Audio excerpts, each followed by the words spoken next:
Hiya. So in about a minute, I'm going to read you a short story from this book called Monkey and Man. And this is a book I wrote when my daughters were pretty small. And the main idea was that I wanted to see if there was a way to describe the way children seem to learn when they're very small, and as they grow through their experience. And one of the things that I saw, at least with my own children, is that small children have this very narrow focus. It's like they lack peripheral vision. And every new thing that they learn, or every new thing that you might point out to them, expands it a little bit. And what happens in this book, which is a fable about a monkey and a man who live together, and they live in a house with a white picket fence, in the old neighborhood, is that in each story, they come up against some new obstacle or problem, and the obstacles start out pretty small, and they get increasingly serious and difficult. And coincidentally, or fortunately for this conference, which is about questions, every story in the book turns on the same question. What is the point of this? And again, depending on what the problem is, that question becomes more and more serious. So I'm going to read you one short story, and then at the end, just take a minute or so to talk a bit more about the question.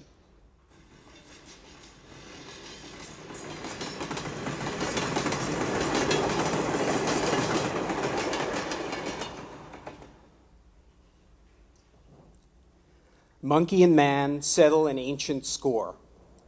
One day, while traveling in opposite directions on the continent, monkey and man met on a train. Standing before two vacant seats, they looked at each other and said at the same time, "Is this seat occupied?" Time passed.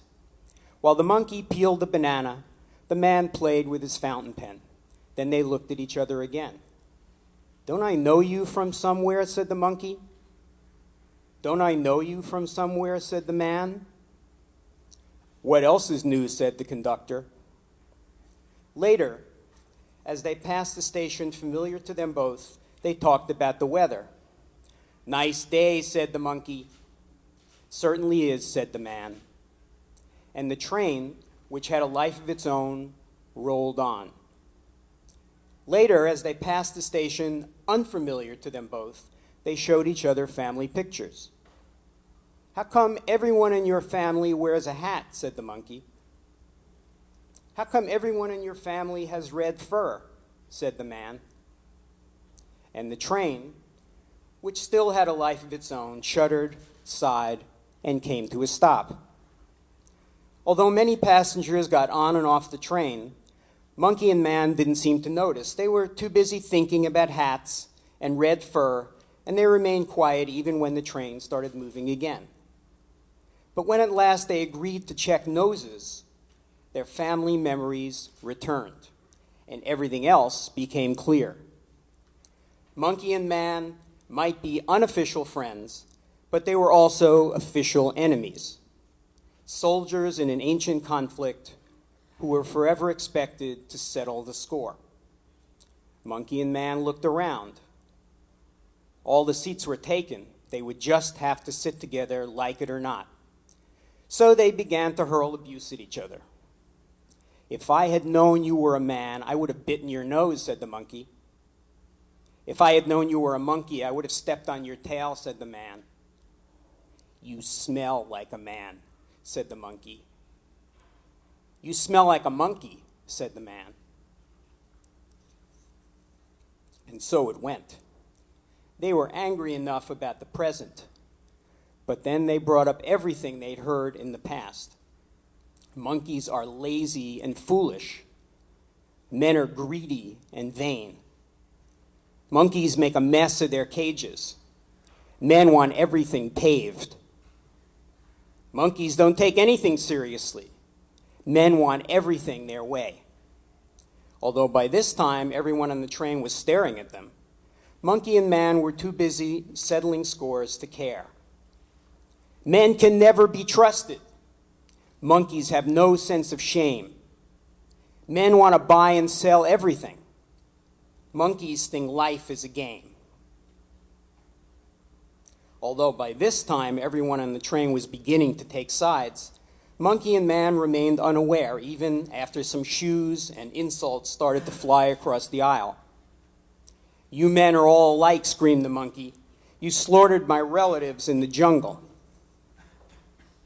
"You monkeys are all alike," said the man. "You slaughtered my ancestors on the plains." Finally, everyone on the train got involved in calling out their own personal scores. There was the smell of victory, the agony of defeat, and Monkey and Man took sides and agreed with all of it. For the list of charges and countercharges were familiar and without end. This was multiple choice hatred.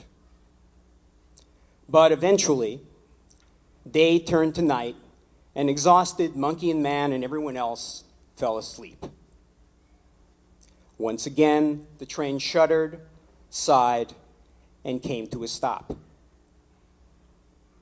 10 minutes later, they were awakened by the conductor, who was checking tickets. This made Monkey and Man even angrier, and the argument, which by this time had a life of its own, rolled on with a vengeance.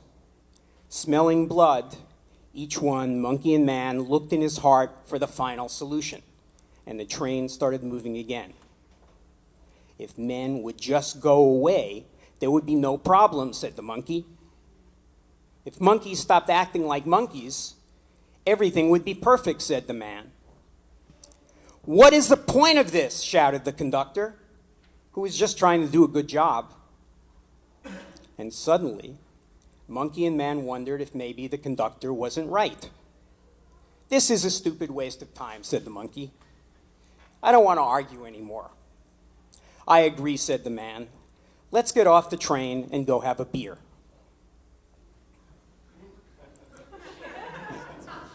And that's exactly what they did. At the next stop, Monkey and Man said goodbye to the conductor, stepped off the train together, and that was the end of that, except for one big problem.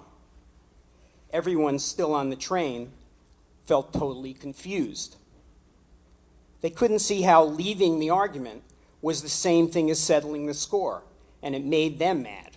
So later, when things had calmed down a bit, the passengers had a meeting and decided to stop fighting with each other and hurl abuse at Monkey and Man instead. "It's not much, but it's a beginning," said the passengers, as some winks and nods started to fly across the aisle.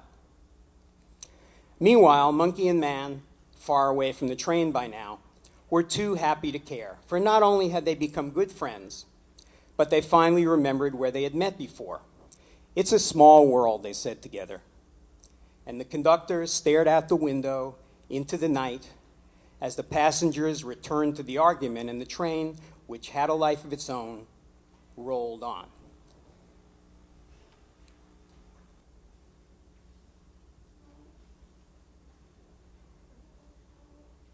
Okay, well, imagine the sound cue. Okay, thank you. So I wanted to just take a minute. I mean, it's been a long afternoon, I think a wonderful afternoon, but I know you've been sitting for quite a while, and I don't want you to start throwing things at each other across the aisle. So I just wanted to take a minute, though, to talk about that question. What is the point of this? What does it mean? Well, one of the things it means is that when, in your experience, when you look at something, a TV show, or do something, play a video game, or meet somebody for the first time, or listen to a TED lecture, or think about what a hat is, There are a lot of questions you can ask about what you're actually looking at. First off, how is that thing made? How is that TV show made? How is that hat made? How is that TED presentation put together? Another thing you can ask in regard to what is the point of this is, what am I being asked to think about?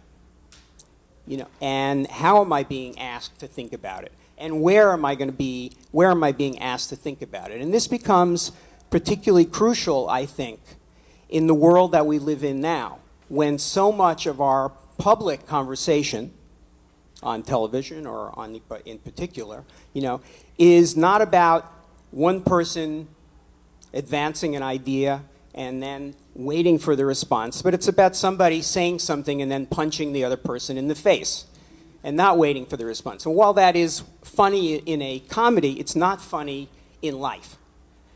And having that question in the back of your head, what is the point of this, might begin to stop you.